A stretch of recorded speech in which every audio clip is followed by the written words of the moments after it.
Hello दोस्तों, एक बार फिर से स्वागत है आप सभी को एग्ज़ाम रिजल्ट पर। दोस्तों, आज की वीडियो में हम पढ़ेंगे सीटेट पेपर 1 2012 18 नवंबर 2012 में जो प्रश्न पूछा गया था सीटीपी में, ठीक है। वो सभी प्रश्न आज आपको सामने हम लेकर आया हूँ। तो निश्चित रूप से यहाँ से प्रश्न आपको बनेगा भी, देखने को मिलेगा आपकी परीक्षा में। देख सकते हैं 18 नवंबर 2012 को यह प्रश्न पूछा गया था सीटेट पेपर 1 में, जो कि सीटेट पेपर 1 कक्षा 1 से लेकर 5 तक की होती है। और यहाँ से आपको निश्चित रूप से प्रश्न बनेगा परीक्षा में, तो इसको ज़रूर आप पढ़ लीजिए, क्योंकि यह आपके लिए बहुत ही उपयोगी है। ये आपका प्रीवियस ईयर क्वेश्चन है, 2012 में पूछा गया है सीडीपी की क्वेश्चन। चलिए शुरुआत करते हैं पहला क्वेश्चन से। पहला प्रश्न है आपके सामने दिया हुआ प्रश्न है, निम्नलिखित में से कौन सा सूक्ष्म गतिक कौशल का उदाहरण है। ठीक है, सूक्ष्म गति कौशल का उदाहरण कौन सा है बताएंगे। ऑप्शन में दिया हुआ है लिखना, चढ़ना, फुदकना और दौड़ना। इन चारों में से कौन सा सही हो जाएगा बताएंगे आप। तो इसमें से जो है ना, लिखना जो है ना, ये आपका सूक्ष्म गतिक कौशल का उदाहरण है। ठीक है, लिखने का कार्य सभी वर्णों को शुद्ध लिखने से लेकर पत्र लेखन, निबंधन लेखन आदि तक चलता रहता है। ठीक है, लिखना जो कार्य है सो भाषा का यह कौशल मुख्य रूप से बच्चे विद्यालय में क्या करता है, अर्जित करता है। ठीक है, लिखना इसका राइट ऑप्शन हो जाएगा। चलते हैं अगले प्रश्न की तरफ। प्रश्न नंबर 2 है आपके सामने। प्रश्न नंबर 2 कहता है कि किशोर डैश का अनुभव कर सकते हैं। तो किशोर जो है ये आपका दुश्चयनता और स्वयं से सरोकार, ठीक है, दुश्चयनता और स्वयं से सरोकार का अनुभव कर सकते हैं, क्योंकि किशोर न तो बालक होता है और न ही वयस्क। किशोर हमेशा कई बातों के बारे में चिंतन करता रहता है, जैसे अपनी शारीरिक आकृति, स्वास्थ्य, सम्मान, धन प्राप्ति, शैक्षिक प्रगति, सामाजिक सफलता व अपनी कमियों के बारे में। ठीक है, इसलिए दुश्चयनता और स्वयं से सरोकार ये हो जाएगा आपका। किशोर क्या करता है, अनुभव करता है। ऑप्शन 4 इसका राइट आंसर हो जाएगा। चलते हैं अगले प्रश्न की तरफ, प्रश्न नंबर 3 की तरफ। प्रश्न नंबर 3 है, शारीरिक रूप से अक्षम बच्चों को सामान्यतः डैश होता है। तो शारीरिक रूप से अक्षम व्यक्ति को जो होता है ये आपका डिस्ग्राफिया होता है। ठीक है, क्या होता है, डिस्ग्राफिया होता है। और डिस्ग्राफिया में क्या होता है कि डिस्ग्राफिया लिखने से संबंधित एक शारीरिक अक्षमता होता है। ठीक है, अतः शारीरिक रूप से अक्षम बच्चों को सामान्यतः डिस्ग्राफिया होता है। इसमें पीड़ित बच्चे लिखने, पढ़ने तथा बोलने में कठिनाई क्या करते हैं, महसूस करती है। शोधकर्ताओं को अभी इस बीमारी में कोई ठीक जानकारी नहीं मिला है। ठीक है, तो डिस्ग्राफिया इसका राइट आंसर हो जाएगा। शारीरिक रूप से अक्षम बच्चों को सामान्यतः डैश होता है, डिस्ग्राफिया होता है। डिस्ग्राफिया किससे संबंधित होता है, लिखने से संबंधित एक शारीरिक अक्षमता होता है। ठीक है, चलते हैं अगले प्रश्न की तरफ। प्रश्न नंबर 4 है आपके सामने। 4 कहता है कि आंशिक पुनर्वलन, आंशिक पुनर्वलन क्या होता है। ठीक है, तो आंशिक पुनर्वलन जो होता है ये आपका सतत पुनर्वलन की अपेक्षा अधिक प्रभावी होता है। ठीक है, आंशिक पुनर्वलन क्या होता है, सतत पुनर्वलन की अपेक्षा अधिक प्रभावी होता है। याद रखिएगा इस बात को। ठीक है, क्योंकि आंशिक पुनर्वलन से तात्पर्य किसी अनुक्रिया के बार बार दोहराने की संभावना है, जबकि सतत पुनर्वलन के माध्यम से नवीन प्रतिक्रियाओं का जन्म होता है। तो ऑप्शन 3 इसका राइट आंसर हो जाएगा।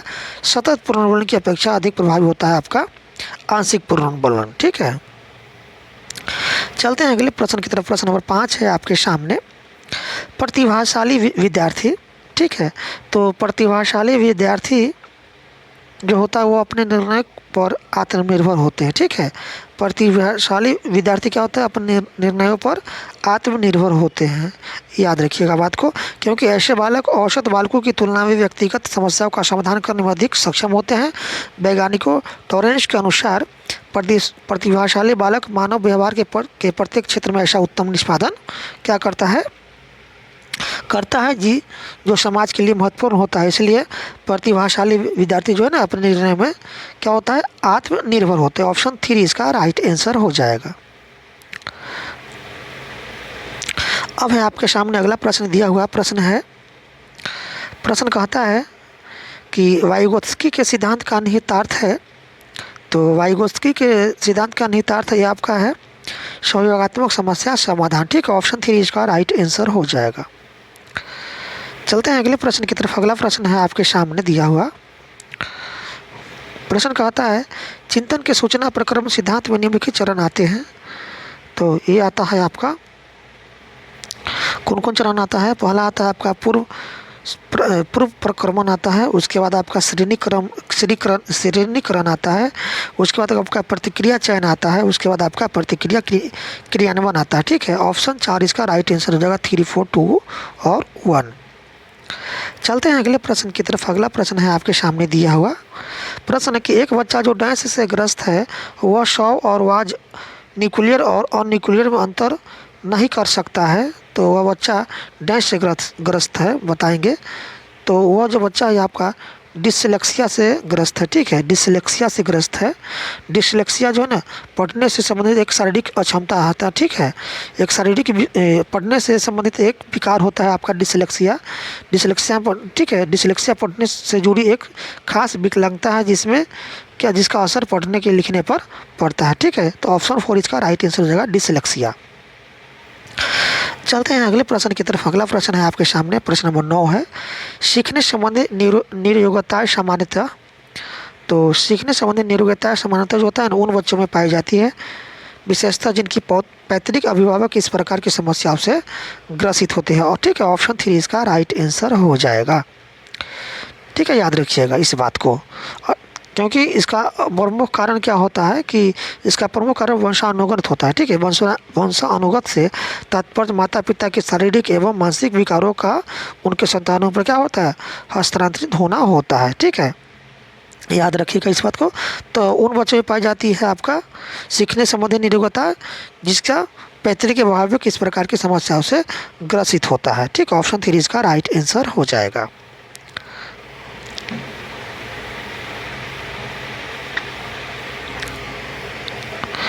अब आपके सामने है अगला प्रश्न दिया हुआ, आपके सामने प्रश्न है, चलिए पढ़ते हैं। अगला प्रश्न है, क्या कहता है?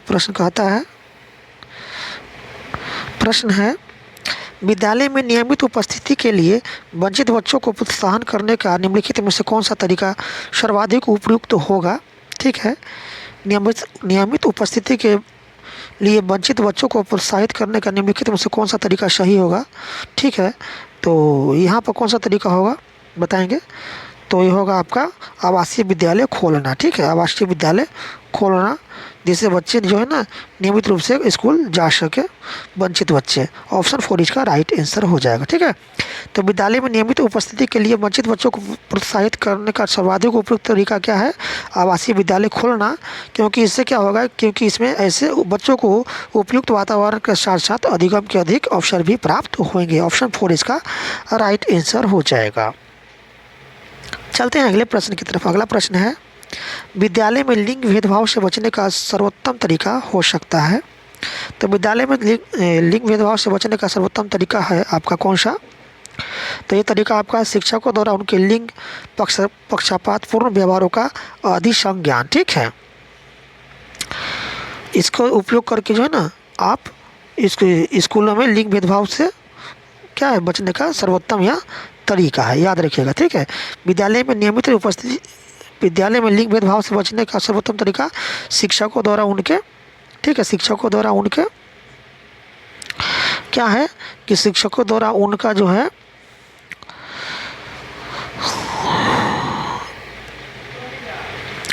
उनका लिंग पक्षपातपूर्ण व्यवहारों का अधिक संज्ञान होना आवश्यकता होती है, क्योंकि लिंग जो है ना स्त्री पुरुष के माध्यम असमान संबंधों की व्यवस्था अथवा स्त्री पुरुष विभेद के सामाजिक संगठन को क्या करता है, प्रदर्शित करता है। ठीक है, तो ऑप्शन 4 इसका राइट आंसर हो जाएगा, शिक्षकों द्वारा उनके लिंग पक्षपातपूर्ण व्यवहारों का अधिक संज्ञान। ऑप्शन 4 इसका राइट आंसर हो जाएगा। चलते हैं अगले प्रश्न की तरफ। अगला प्रश्न है शैक्षणिक क्षेत्रों में निष्पादन के आधार पर शैक्षणिक क्षेत्रों में निष्पादन के स्तर को बढ़ाने का औचित्य स्थापन किस आधार पर किया जा सकता है? ठीक है, तो ये आपका हो जाएगा आपका व्यक्ति की भिन्नताओं को स्पष्ट करता है। ठीक है, ऑप्शन 1 इसका राइट आंसर हो जाएगा। चलते हैं अगले प्रश्न की तरफ। अगला प्रश्न है आपके सामने दिया हुआ प्रश्न कहता है विद्यार्थियों के पोर्टफोलियो के लिए सामग्री का चयन करते समय डैश जरूर होना चाहिए। ठीक है, तो ये आपका हो जाएगा विद्यार्थियों का समावेशन। ऑप्शन 1 इसका राइट आंसर हो जाएगा। चलते हैं अगले प्रश्न की तरफ। अगला प्रश्न है, वे शिक्षार्थी जो समृद्ध ज्ञान और शैक्षणिक दक्षता की हार्दिक इच्छा प्रदर्शित करते हैं उनके पास होता है, तो उनके पास क्या होता है? निष्पादन, उपागम, अभिन्यास होता है। ऑप्शन 4 इसका राइट आंसर हो जाएगा। चलते हैं अगले प्रश्न की तरफ। अगला प्रश्न दिया हुआ है, प्रश्न कहता है, शिक्षक डैश के अलावा निम्नलिखित सभी को करते हुए समस्या समाधान को विद्यार्थियों के लिए मजेदार बना सकता है। ठीक है, तो इसका ऑप्शन क्या होगा? इसका ऑप्शन होगा आपका ऑप्शन 1 होगा, जब विद्यार्थी स्वयं से कोई कार्य करने की कोशिश कर रहे हैं तो उन्हें परिपूर्णता की अपेक्षा करने। ठीक है, ऑप्शन 1 इसका राइट आंसर हो जाएगा। अगले प्रश्न की तरफ चलते हैं। अगला प्रश्न है आपके सामने दिया हुआ प्रश्न कहता है, प्रश्न नंबर 16 है, निम्नलिखित में से अंतर विषय अनुदेशन का सर्वोत्कृष्ट लाभ यह है कि कौन सा लाभ है, बताएंगे? तो यह है आपका विद्यार्थियों को सीखे गए नए ज्ञान को बहुत संदर्भों में अनुप्रयोग करने और सामान्यीकृत करने के अवसर दिए जाते हैं। ऑप्शन 1 इसका राइट आंसर हो जाएगा। अब आपके सामने अगला प्रश्न है, प्रश्न नंबर 17 है आपके सामने दिया हुआ प्रश्न है कि सफल समावेशन को निम्नलिखित की आवश्यकता होती है शिवाय, तो यह आपका हो जाएगा पृथ्वीकरण। ठीक है, ऑप्शन 1 इसका राइट आंसर हो जाएगा।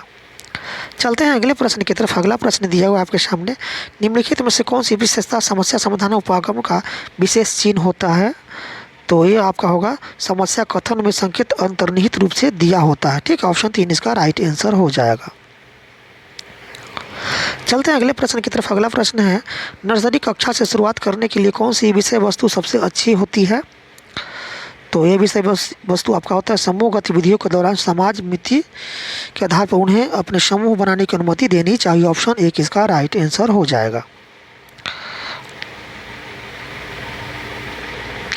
अच्छा, ये पूछ रहा है कि नर्सरी कक्षा में से शुरुआत करने के लिए कौन सी विषय वस्तु सबसे अच्छी मित्र होती है। ठीक है, तो एक यह आ जाएगा आपका परिवार। ठीक है, मेरा परिवार। ठीक है, ये मेरा परिवार जो ना बच्चे जो है ना अपने परिवार से ही सीखते हैं, तो ऑप्शन 1 इसका राइट आंसर हो जाएगा कि नर्सरी कक्षा से शुरुआत करने के लिए कौन सी विषय वस्तु सबसे अच्छी है, तो ये आपका है मेरा परिवार। ठीक है, अब प्रश्न 20 की तरफ चलते हैं। प्रश्न नंबर 20 है, प्राथमिक कक्षा में सकारात्मक वातावरण निर्मित करने के लिए एक शिक्षक को क्या करना चाहिए? तो विभेद नहीं करना चाहिए और प्रत्येक बच्चे के लिए समान लक्ष्य सुनिश्चित करना चाहिए। ऑप्शन 4 इसका राइट आंसर हो जाएगा। चलते हैं अगले प्रश्न की तरफ। प्रश्न नंबर 21 है आपके सामने दिया हुआ प्रश्न कहता है कि बच्चों द्वारा की जाने वाली त्रुटियों के संबंध में निम्नलिखित में से कौन सा कथन सत्य है? तो यह कथन आपका है कि यदि एक शिक्षक कक्ष में सभी बच्चों की त्रुटियों को सुधारने योग्य नहीं है तो वह संकेत करता है कि किस तरफ संकेत करता है, बताएंगे? तो वह संकेत करता है कि उन्हें संकेत क्या करता है कि शिक्षा की व्यवस्था क्या है, असफल है। ठीक है, यदि एक शिक्षक कक्ष में सभी बच्चों की त्रुटियों को सुधारने योग्य नहीं है तो यह संकेत करता है कि शिक्षा की व्यवस्था असफल है। ठीक है, शिक्षा की व्यवस्था असफल है जब कोई व्यक्ति कोई शिक्षक जो है बच्चों द्वारा की जाने वाली त्रुटियों को सुधारने में क्या है, वह योग्य नहीं है, तो यह संकेत करता है कि शिक्षक और शिक्षा की व्यवस्था क्या है, असफल है। ठीक है, ऑप्शन 4 इसका राइट आंसर हो जाएगा। चलते हैं अगले प्रश्न की तरफ। प्रश्न नंबर 22 है आपके सामने दिया हुआ प्रश्न कहता है, प्रश्न नंबर 22 है आपके सामने, देख सकते हैं प्रश्न नंबर 22 यहाँ है दिया हुआ।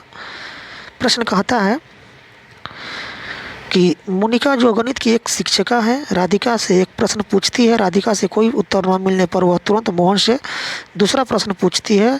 जब उसे महसूस होता है कि मोहन उत्तर बताने में संघर्ष कर रहा है तो वह अपने प्रश्न के शब्दों को बदलती है। मोनिका की यह प्रवृत्ति यह प्रदर्शित करती है कि वह क्या प्रदर्शित करता है, तो जो है ना प्रदर्शित करके मोहन का पक्ष लेकर लिंग भूमिका में रूढ़िवादिता को बढ़ावा दे रही है। ठीक है, ऑप्शन 2 इसका राइट आंसर हो जाएगा। चलते हैं अगले प्रश्न की तरफ। अगला प्रश्न है आपके सामने दिया हुआ प्रश्न नंबर 23 है, एक सशक्त विद्यालय अपने शिक्षकों में निम्नलिखित योग्यताओं में से किसे सर्वाधिक बढ़ावा देगा? तो ये आपका होगा प्रतिस्पर्धा अभिवृत्ति। ऑप्शन 1 इसका राइट आंसर हो जाएगा। अगले प्रश्न की तरफ चलते हैं। अगला प्रश्न है, भाषा में अर्थ की सबसे छोटी इकाई है, तो भाषा में अर्थ की सबसे छोटी इकाई आपका है शोनीम होता है, ठीक है। ऑप्शन एक इसका राइट आंसर हो जाएगा। अगले प्रश्न की तरफ चलते हैं। अगला प्रश्न है बुद्धि लब्धांक सामान्यतः डैश रूप से शैक्षणिक निष्पादन से संबंधित होती है। तो बुद्धि लब्धांक जो होता है यह आपका उच्च रूप से शैक्षणिक निष्पादन से संबंधित होता है, तो उच्च इसका राइट आंसर हो जाएगा। चलते हैं अगले प्रश्न की तरफ। प्रश्न नंबर 26 कहता है, आपके सामने प्रश्न 26 दिया हुआ है। प्रश्न की बहुबुद्धि सिद्धांत निम्नलिखित निहितार्थ देता है शिवाय। तो यह आपका है बुद्धि प्रक्रमण संक्रियाओं का एक विशिष्ट समुच्चय है जिसका उपयोग एक व्यक्ति द्वारा समस्या समाधान के लिए किया जाता है। ऑप्शन 2 इसका राइट आंसर हो जाएगा। चलते हैं अगले प्रश्न की तरफ। अगला प्रश्न है आपके सामने दिया हुआ, सीखने के लिए आकलन निम्नलिखित का ध्यान है शिवाय। तो यह है आपका विद्यार्थियों की आवश्यकता। चलते हैं अगले प्रश्न की तरफ। अगला प्रश्न है आपके सामने दिया हुआ प्रश्न कहता है, प्रश्न के एक जुड़वा भाइयों में से एक को सामाजिक आर्थिक रूप से धनाढ्य परिवार द्वारा गोद लिया जाता है, दूसरे को एक निर्धन परिवार द्वारा।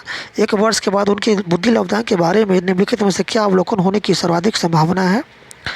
तो क्या होगा, ये होगा आपका सामाजिक आर्थिक स्तर बुद्धि लब्धांक को प्रभावित नहीं करता है। ऑप्शन 2 इसका राइट आंसर हो जाएगा। चलते हैं अगले प्रश्न की तरफ। अगला प्रश्न है आपके सामने दिया हुआ प्रश्न नंबर 29 है, निम्नलिखित में से कौन सा सीखने के लिए अधिकतम रूप से अभिप्रेरित करता है। तो यह होगा आपका लक्ष्यों को प्राप्त करने में व्यक्तिगत संतुष्टि। ऑप्शन 2 इसका राइट आंसर हो जाएगा। और अगले प्रश्न की तरफ चलते हैं। अगला प्रश्न है प्रश्न नंबर 30 है आपके सामने। प्रश्न कहता है कि 16 वर्षीय बच्चा बुद्धि लब्धि परीक्षण में 75 अंक प्राप्त करता है, उसकी मानसिक आयु 10 वर्ष होगी, ठीक है। तो ये आपका कितना होगा बताएंगे आप। तो उसका जो हो जाएगा आपका 12 साल होगा, ठीक है। कितना होगा, 12 साल होगा। ऑप्शन 2 इसका राइट आंसर हो जाएगा। तो दोस्तों इस तरह से वर्ष 2012 में जो पूछा गया प्रश्न था CDP बाल विकास शिक्षा शास्त्र का प्रीवियस ईयर क्वेश्चन, उसको हम पढ़ा दिए। वीडियो अच्छी लगी तो वीडियो को शेयर ज़रूर कीजिएगा अपने दोस्तों में। और फिर हम इसमें जो आपका EVS का जो बचा हुआ है, EVS का नेक्स्ट वीडियो में लेकर आएंगे, फिर हिंदी लेकर आएंगे। एक एक करके आपको हम प्रीवियस ईयर क्वेश्चन को कराते रहेंगे। तो चैनल को जरूर सब्सक्राइब कर लीजिएगा। वीडियो को अधिक से अधिक अपने दोस्तों में शेयर कीजिएगा। फिर मिलते हैं अगले वीडियो के साथ। देखने के लिए बहुत बहुत धन्यवाद।